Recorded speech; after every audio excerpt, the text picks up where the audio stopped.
If you are absolute beginner in gardening, the best and easiest one to do is growing indoor plants, because that does not need expertise of how to water or how to fertilize or how to take care of the sunlight, all those stuff. Well, uh, even then, you need to know there are three aspects. If you are thorough with that, then you are expert itself to grow the indoor plants. That will give the experience of growing outdoor plants also. Now let us see what are those three: underwatering, overwatering, and sunburn. Okay, how to identify underwatering? If the leaf tips are turning brown and crunchy, that's very very important. Tip of the leaves turning brown and crispy.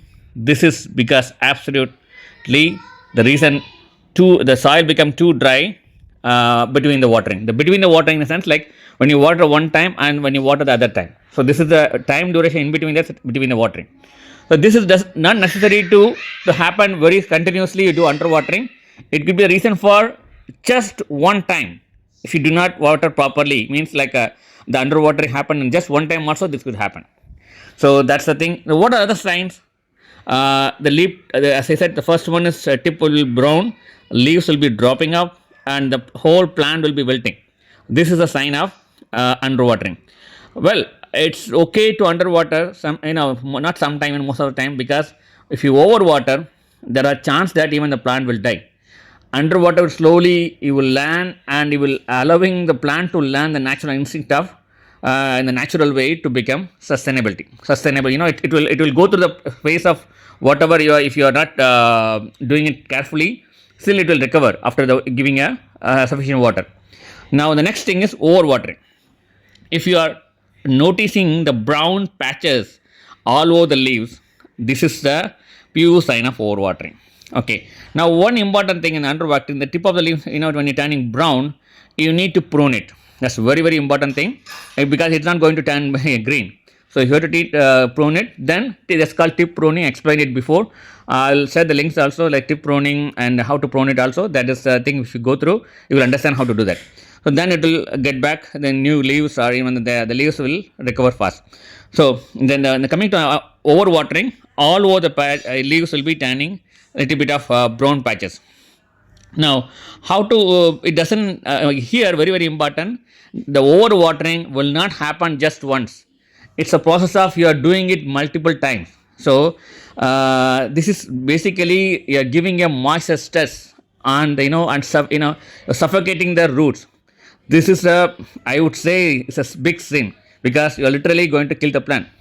Now, how you identify the leaves browning all over the thing and yellowing? So it will coupled with the yellowing and browning. Leaf drop, stems become so soggy at the base. If you look at the thing, it will be so soggy at the base. Now, in this two aspect, you will identify one thing, that the plant's leaves are wilting, and if you feel still soft, the plants are like the leaves are still soft, they will recover. But if the plant leaves are like completely wilting, and then it's crunchy, then it will not recover. So this is the identification. You have to know how this is happening. Okay. Now basically this is what I'm saying. Some plants need the soil to dry out more than others. For example, like aloe vera and snake plant, it takes lot of time in between the water. You need to dry out, the soil to dry before the next water. Like some people used to grow the succulents and cactus, yeah, and then some of the things like tropical shade plants, like and then that is only top off of the sail is just to dry, that's enough. Something like a moisture loving plants, ferns, like this kind of plants, just not much, little bit of. So basically you will understand and identify when slowly things are, when you start watering, and the difference you will be able to identify. Now last part is what the sunburn. Brown spots in the center of the leaves. This could be definitely caused by a direct sunlight hitting the leaves, because some plants are so sensitive for direct sunlight, means it will burn easily. Basically, it happens when you move out some indoor plants during the winter time without expecting experiencing of direct sunlight outside. So this need to be careful, because there are four facing window, like east, west, north, and south. Let us see one by one. Sun rises in the east and sets in the west. This is everyone knows, right? The east window basically gets a direct morning sunlight and slowly get less over the time. This is perfect for that drive a bright and indirect sunlight. Example, you can say snake plant, dracenias, aloe vera, rhododendron, fiddle leaf figs, rubber, Chinese evergreen, peace lily, English ivy, anthurium, and air plants. Yeah. Now next one is west. West windows are basically the opposite of east windows because sun rises in the east and sets in the west, right? Now the most amount of light during the afternoon only instead of morning it gets. They provide basically direct sunlight. They also emit a lot of heat because it's afternoon sunlight. Basically the 12 to 2, this is the one which is a mid sunshine, which is very harsh actually. So we need to be very careful. You need to keep the distance, enough distance away from the next to the window, because this could even burn the plant off little bit. You can do something of little tip that will explain in later. Now let's quickly see. This is a good for, in fact, cactus and succulents when you're growing in the west facing window. And the next one is the north facing. North windows will plants the least amount of sunlight. It basically, it's never got direct sunlight. That's it. So this kind of thing, like still there are some plants can be grown like dumb crane. This moderate like snake plant, ZZ plant, which even go on well with the direct as well as moderate sunlight. Snake plant, ZZ plant, and even golden pothos. These are hard to kill the plants, so you can grow in even the north facing window. Now last is the south one. This gets a lot of direct sunlight from mid morning. There's basically little mid morning to till the late afternoon. So this is a full day sunshine, you can say that. This one, even if this is for good for everything, like almost like cactus, succulents, even many other plants, including you can grow some jasmine, hibiscus, some curry leaves. These are the some plants also can be given even in the indoor with the south facing window, because it's get a lot of direct from mid morning to late afternoon, right? Now this also again, as I told, even crotons, aloe vera, singapores, many plants can be given.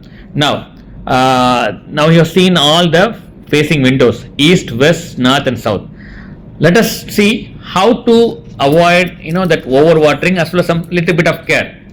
Now the first and foremost thing, if you are a gardener, as I said, the beginner, complete beginner, you must be known how to identify overwatering, underwatering, and the sunburn. Now little bit of overwatering stuff only which will scares you, right? To come out of that, the easiest one, you can go for the finger test. This is basically just place your finger couple of inches down the soil to see that the soil is completely dry and dusty. Then it needs a water immediately. Now some plants, some parts, when they grow, some of them it's like a gift to ones without any drainage, hold something. Just make sure you have if you do not have, just try to put in the sides. At least you have this way the maintenance less, at the same time still you can come out of any overwatering, suffocating of roots, because it gets a good aeration.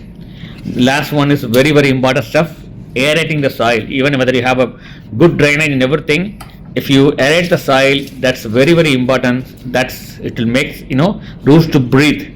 Even something bit of the soil is a little bit of overwatered, and this way the root will breathe enough sufficiently. And if you had a doubt something, or if you found out something of overwatering happened, not to worry about that. Just to remove the topsoil, sprinkle the cinnamon powder everywhere thoroughly, and cover it with a desert sand or normal sand.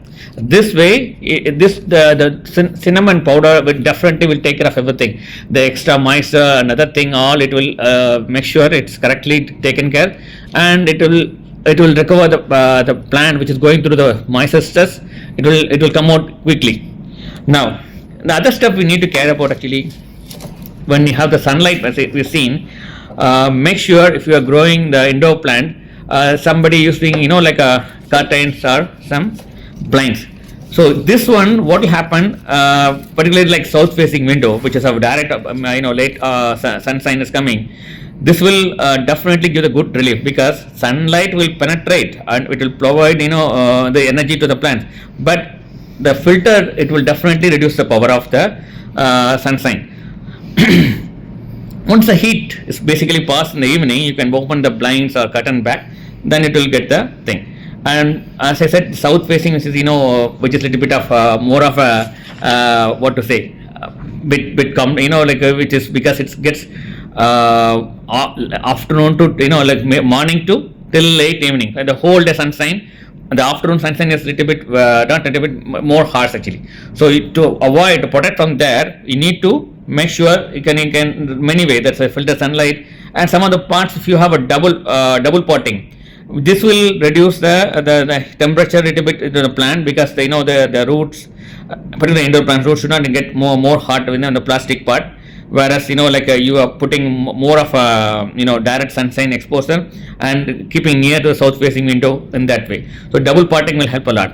So these are the, and last but not least, water only in the morning or in the evening bit. When you indoor plants, reduce watering, not much water. You can give the rice was water, or that should be given in the morning, not in that.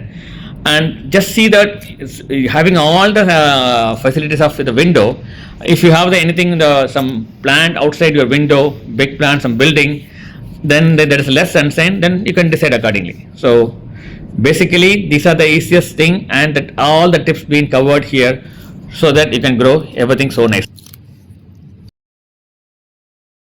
The last one you have seen was the perfect example of the fastest recovery made by the complete burnt indoor plant using spraying of rice water and deep watering. So take care of your indoor plants, and it is the very easiest one to grow. Thank you.